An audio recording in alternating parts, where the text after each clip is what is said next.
আমার চ্যানেলে যারা নতুন, চ্যানেলটাকে ফলো করবেন।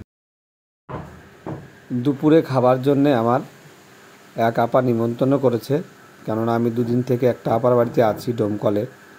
সেখান থেকে একটা আপার বাড়ি যাচ্ছি।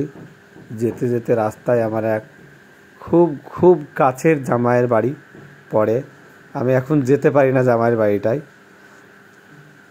কেন সেটা হয়তো অতীত হয়ে গেছে, তাই যাই না। এটা হচ্ছে আমার আপার বাড়ি। দুপুরে খাওয়ার জন্য আসলাম, খিচুড়ি আর ইলিশ মাছ ভাজার জন্যে।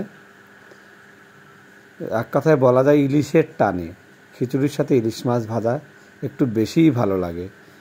আর আমরা হচ্ছে মমিনপুরে বাস আমাদের। ডোমকল থেকে মমিনপুর 20 কিলোমিটার রাস্তা।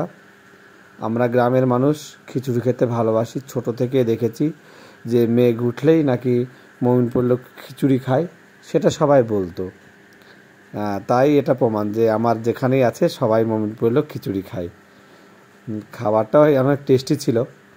আজকের খিচুড়ি ইলিশ মাছ ভাজার রেসিপিটা আলাদা ছিল, একটু ভালোই লাগছে। তার সঙ্গে শসা, পেঁয়াজ, আচার ছিল।